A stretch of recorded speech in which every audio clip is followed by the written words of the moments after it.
birthday time. Yes, my darlings, every single Saturday we stop, we clap, and of course we celebrate the amazing children who are adding another beautiful year. They're adding another beautiful year to their lives. So today is your birthday.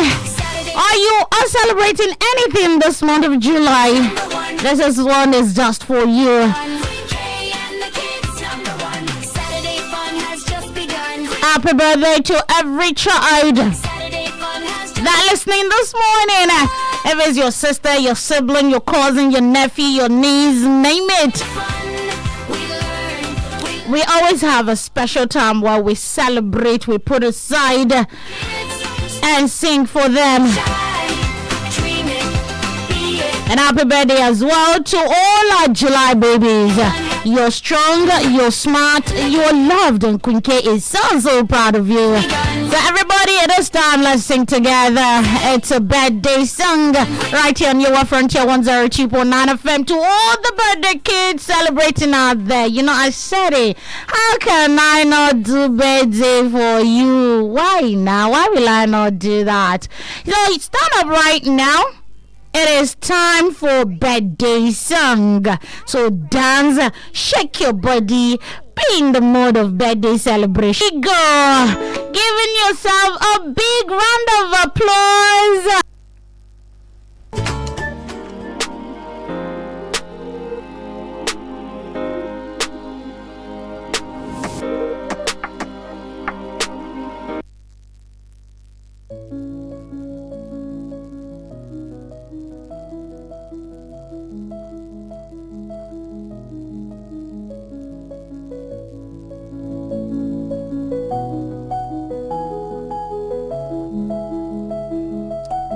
Alright, so sorry about that. Alright, it is time for our story this morning. And I would like you to settle down. Get comfortable, maybe sit close to someone you love. Because this story takes us far away to a small village. Guess what the village is called? Who can guess and tell me? Yes, I don't know if you're correct, but if you say you are, yeah, you are correct. We are going to a village called Yewa, where the nights are dark, the forests are deep, and just only one light stands between the village and the shadows. Now, this is the story of a young girl who never asked to be brave, but became the bravest of them all. This is the lantern keeper of Yewa village. So are you ready? Are you ready for the story this morning? So if you're ready, let's begin.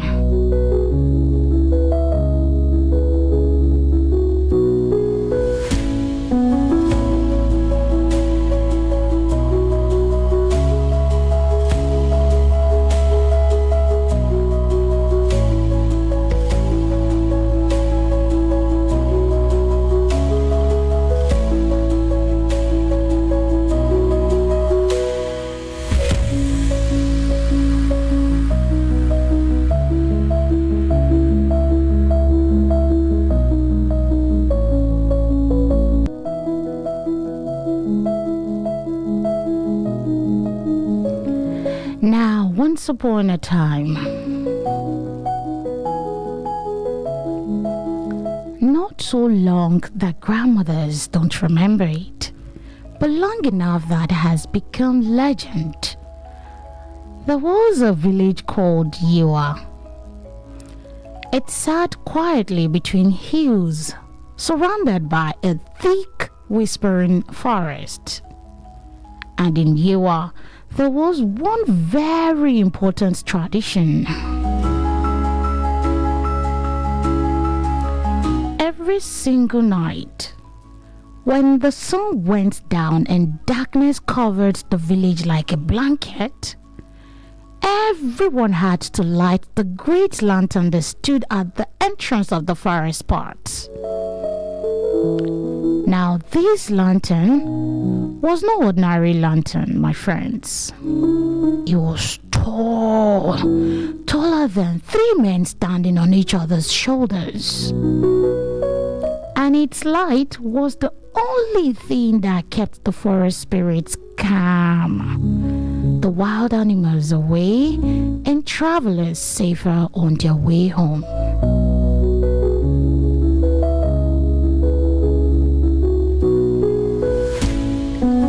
Now, this important job belongs to one family. Guess which family? The family of Baba Adewale. The village's oldest and bravest lantern keeper. For 40 years, Baba Adewale lit that lantern every single night without missing a day. But Baba Adewale was growing old. His hands shook. His legs grew tired.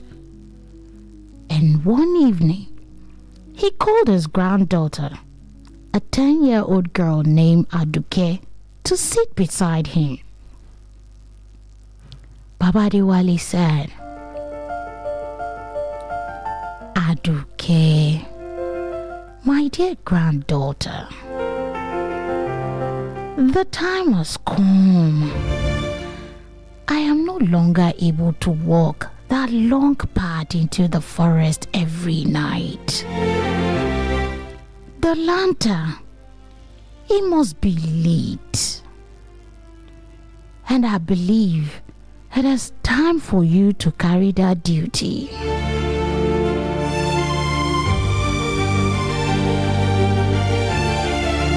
And Aduke, "Me, Grandpa?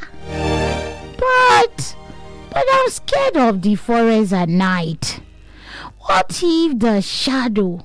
What if something happens to me?"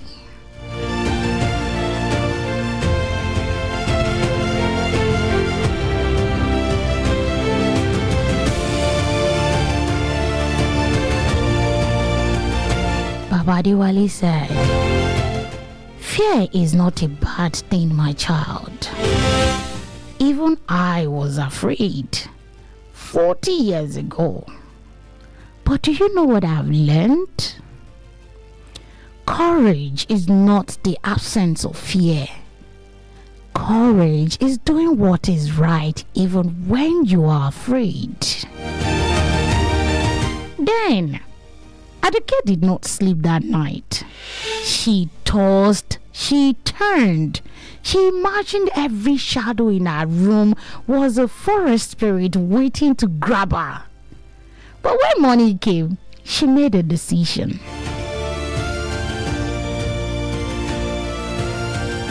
Then Aduke said, "Grandpa, I will do it for the village."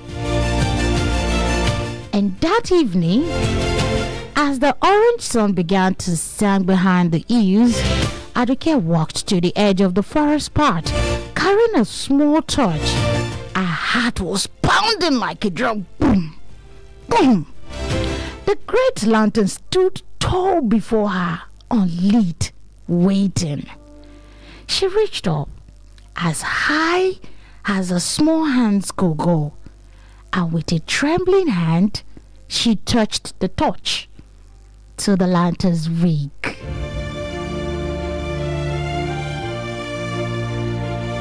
And just like that, light, golden, warm light spread across the forest entrance, pushing back the darkness. Aduke gasped. It was beautiful. But then she heard it. A low growing sound from deep within the tree. Aduke was scared. She was like, who is there? Who is there? She was scared.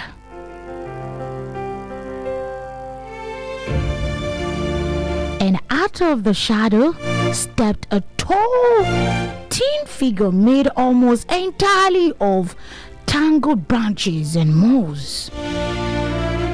A forest spirit the villagers called Igbo-jiji, the shadow of the woods.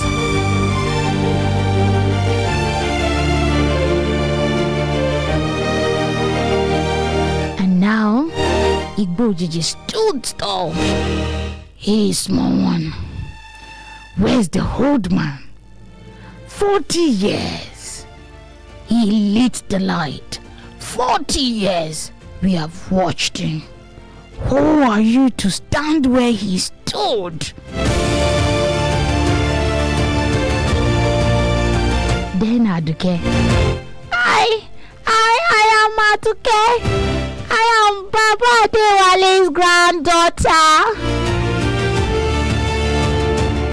He asked me to carry on his work. I know I am small. I know I'm scared. But I will not let this light go out. And there was a long silence. The wind stopped. Even the crickets seemed to hold their breath. And then Igbo-jiji, small one with a big heart. Very well. But this, the forest test all who guards the light. 3 nights, you must prove yourself. Failed, and the darkness will take back what is ours.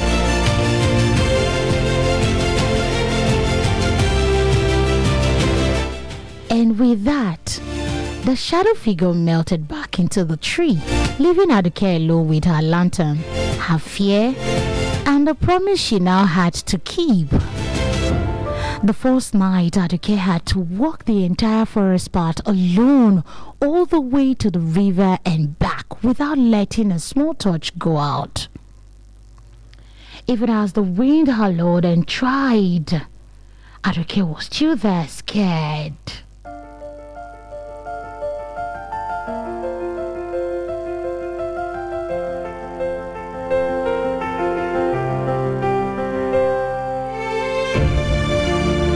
The wind tries to blow the light away. She curved her hand around the flame, walking slowly, carefully, and step by step. She made it. The second night, the test was different. The forest sent sticky, whispering voices calling her name from every direction, trying to confuse her, trying to lead her off the path into the deep wood. But guess what? Aduke remembered her grandfather's words that courage is doing what is right even when you are afraid. Then she closed her eyes, took a deep breath, and kept walking straight, never turning towards the voices until she reached the lantern safely. Lastly, on the third day, the third night, the final tests, Aduke arrived to find the great lantern's flame flickering weakly, almost dying out. And there, blocking her path, stood Igbo-jiji once more. And Igbo-jiji said, "Tonight, small one, is different. Tonight, you must relight the flame using nothing but what you carry in your heart. All you have in your heart. Torches will not help you here. Torches will not help you today." Aduke was confused. But I don't understand. What do you mean? What's in my heart? Aduke thought and thought. She thought about her grandfather, tired but proud. She thought about the villagers, safely asleep because of this lantern. She thought about her own fear and how she had walked through it night after night, and slowly she understood.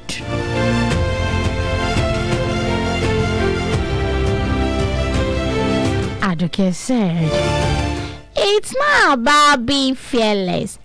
It's about caring. Caring enough to keep going, even when I'm scared. And that's what keeps this light burning, not the touch, not the fire. It's the love. Love for my grandfather and love for my village. As soon as she spoke those words, something magical happened. The lanterns, which had been flickering weakly, suddenly burst into its brightest, warmest glow, yet brighter than it had ever burned, even in Baba Adewale's 40 years. Then Igbojiji said, you have passed, small one. This light does not burn on fire alone. It burns on courage, on love, and on duty freely given. You, Aduke, daughter of Yua, you are now truly the lantern keeper.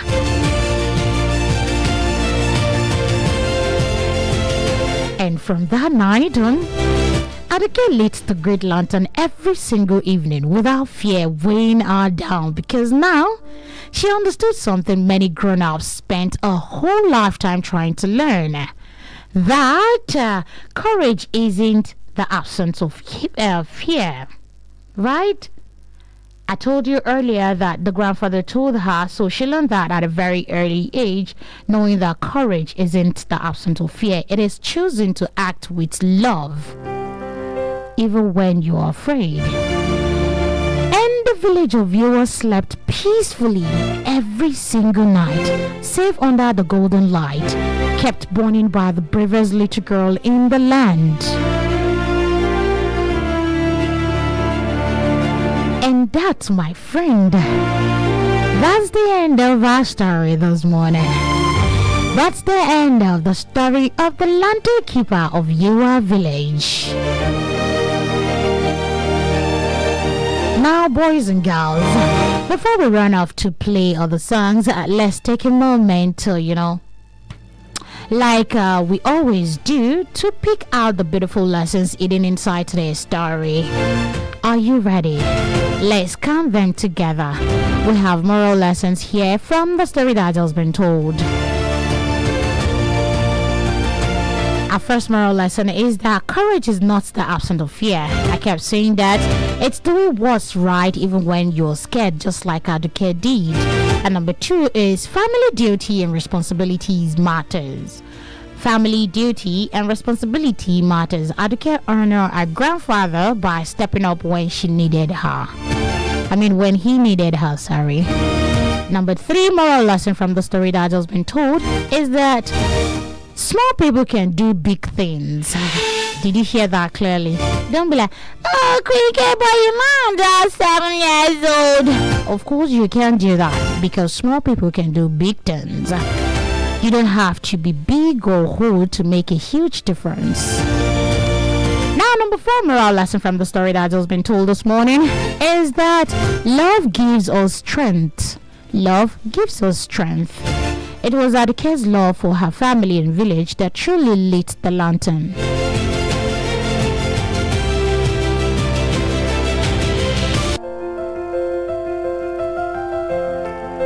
And now, number 5 moral lesson from the story that has been told this morning is that don't run from your fears. Do not run from your fears. Working through them slowly and carefully, just like Aduke did on the first part. And number 6 moral lesson, don't ask me that, oh, Quinky, hold on. Number 6 moral lesson from the story that has just been told this morning is that listen to wise elders. Wise elders, listen to them. Baba Adewale's advice guided Aduke through our toughest moment. She kept remembering what Grandpa Baba Adewale's advice was, and that was what kept her through all the toughest moments she had. And now, number 7 moral lesson is that stay focused and don't be distracted. Aduke ignored the confusing voices and stayed on her path. So do not get distracted. Now, number 8 moral lesson from this story that I just been told this morning is that every duty deserves respect, no matter how small it is or it may seem. Lighting a lantern protected an entire village. So, don't think you can have respect to every duty. And now, number 9 moral lesson from the story that's just been told this morning that I enjoyed myself. I have a fantastic time on air, and I believe you enjoy the story as well. Is that growth comes through tests and challenges. Growth comes through tests and challenges. Aduke became stronger and braver through each night's trial. You know, she had 3 night trials, and she became stronger and braver after each night. And lastly, from the moral lesson,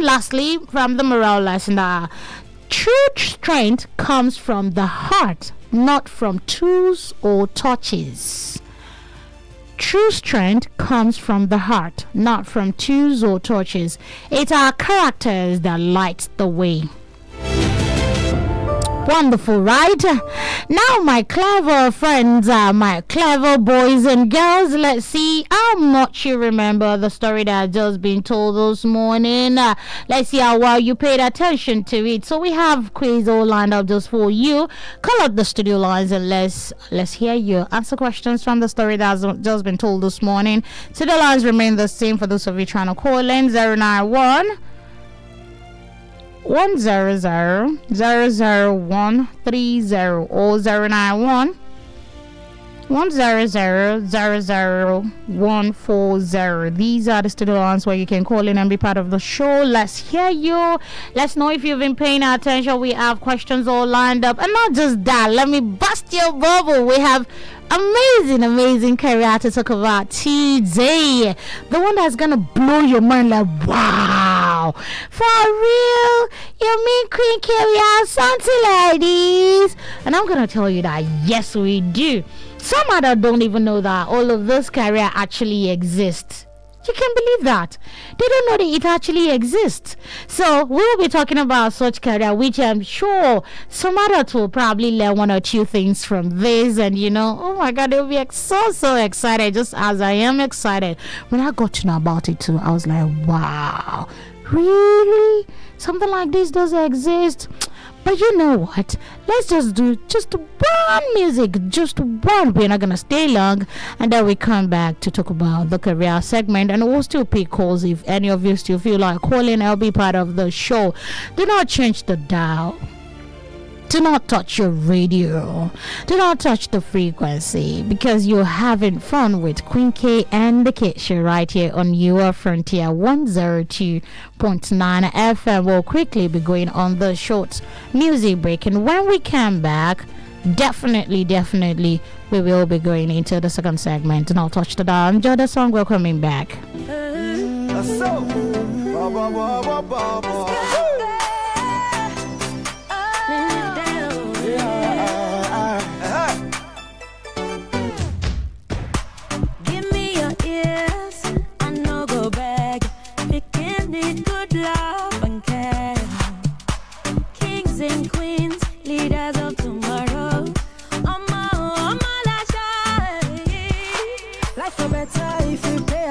To every girl child, whether the health care, be the education. Cause I've been small girl, oh, but I get big dreams. I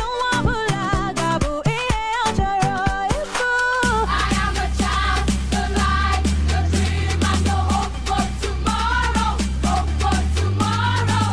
And I deserve the best. Indeed, I'm a pride of Nigeria. I'm a Nigerian child.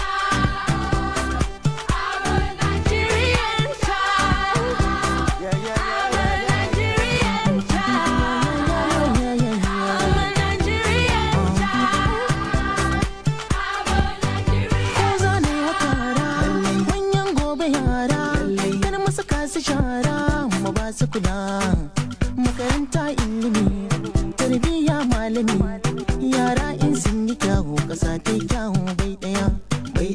Every boy, every girl deserves a future that is bright. But when we fold our hands, who is gonna shine the light? There is no better time for you and me to take a stand. So give love and bring hope to the future in your hand, yeah. I am a child, the light, the dream, and the hope for tomorrow. The hope for tomorrow. All right, you're welcome back from that short music break. To my brilliant and intelligent kids listening, to all the children listening this morning. It is time for the corner's career talks, second segment, where we talk about a particular career that you might be inspired to do. You might love it. You don't know it's a career. That's what we do right here on your Frontier 102.9 FM, especially on the Kiddies Corner. With Quinky and Acacia, you get to learn a lot about different kinds of career that we have. And we can even get your mind prepared for those of you in secondary school that would like to go to your tertiary institutions. We prepare your mind and give you courses you might want to do. That's if you have interest on all of those things we're talking about. So you're welcome back again. If you're just joining, you're tuning to your Frontier 102.9 FM, and the show you're on to this morning is Quinky and the Kid Show. I hope you stretch those legs because we are diving into something today. And I do mean diving literally, like diving literally. Today we are exploring the deep and magical world of the ocean and the amazing people who study it. That's for the marine biologist. Now, an oceanographer, on the other hand, studies the ocean itself. Look at the way it's an ocean, you know that. So someone that studies the ocean itself is called an oceanographer. Okay, like I said, by the time we're done today, you know how to call these words and these names like a pro. When I mean pro, professional. Now, the oceanographer also study not just the animals, but the water, the waves, the current, the temperature, and even what's happening deep down at the bottom of the sea, where sunlight cannot even reach.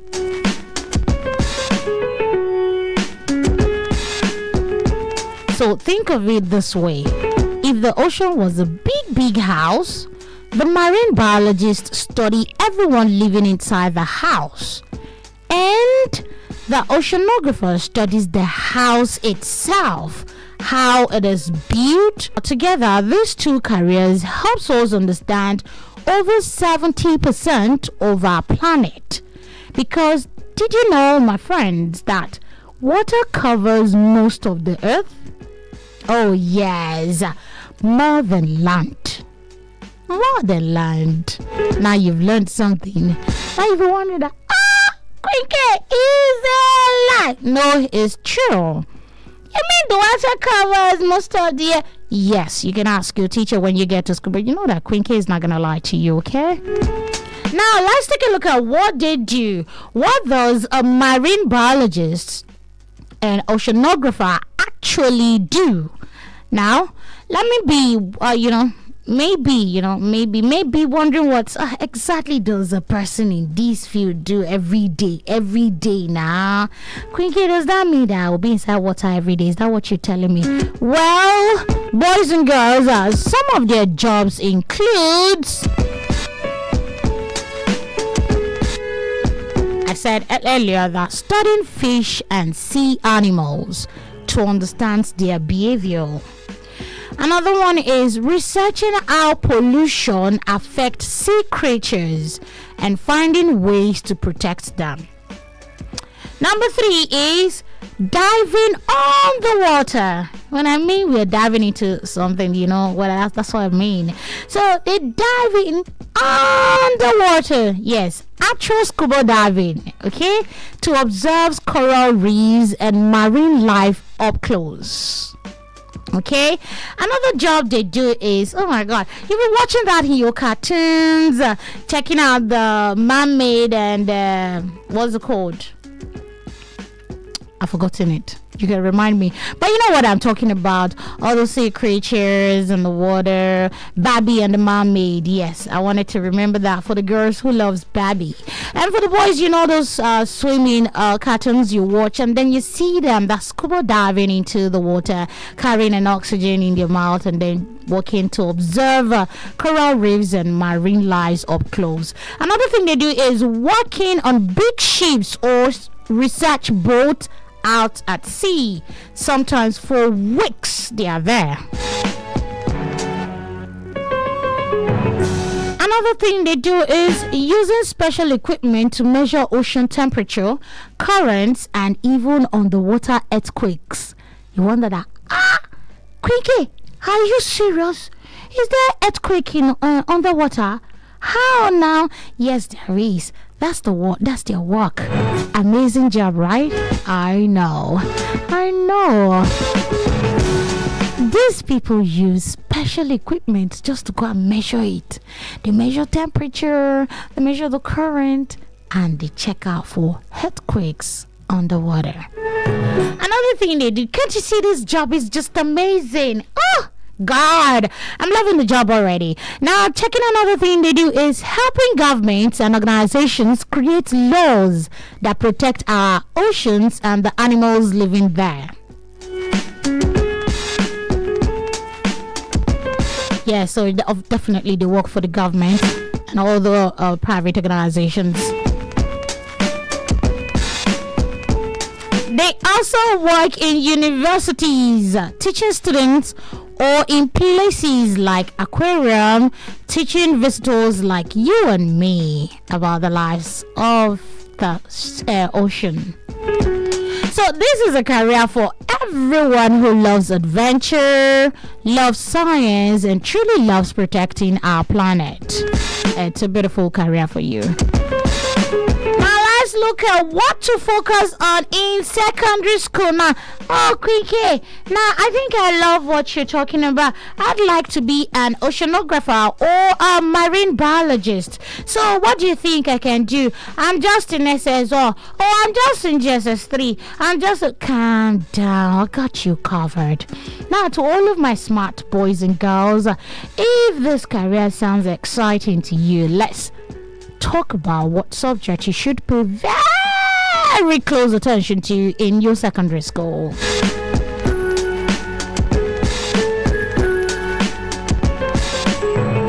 Now you will want to focus on biology. Now you see it now, marine biologist. So that means you have to pay a closest attention to your biology, because this teaches you all about living things, animals, and how their bodies works. Number 2, you focus on chemistry. Yes. Now, yes, it's not about chemistry, you want to see shaking it, no, not that. But you focus on your subject, chemistry, in school, because scientists need to understand how water, salt, and other elements interact in the ocean. Don't wanna, cricket, do you mean salt, water, other elements interact in the ocean? Yes, so with your chemistry, that's going to help you to understand how they all interact in the ocean. That's why you need your chemistry. Now, straight up, you need physics. Physics, because this helps you understand waves, currents, temperatures, pressures, and how things moves in the water, how they swim, how those scuba divers can swim freely in the water, and all of the movement in the water. With physics, it helps you understand how all of those things are done, the waves in the ocean. Physics helps you understand those things. Another subject you'd like to pay close attention to is geography. This helps teach you about the earth, its water body, and the natural environment. Now you also need to focus more on mathematics, because every scientist needs strong numbers and calculation skills for research and data. That's it. For a great scientist, you need mathematics, for calculation skills, and also for research and data. And also, how can you pay attention to mathematics without English language? English language is also one of the subjects you like to pay close attention to in school, or you pay more focus on in school. This is because scientists must write reports and share their discoveries clearly with the world. Okay?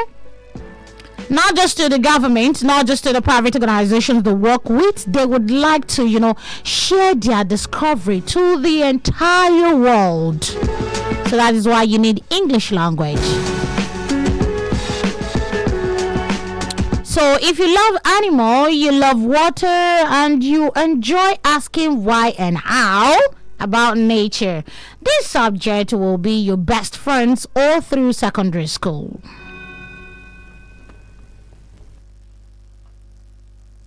About this job, this career, is that the ocean produces more than half of the oxygen we breathe.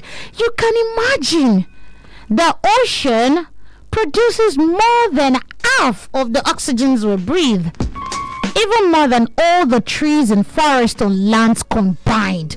Oh my God. So next time when you take a breath, remember to thank the ocean too, because it produces this oxygen. When you take a deep breath and just like, thank God and thank you, ocean.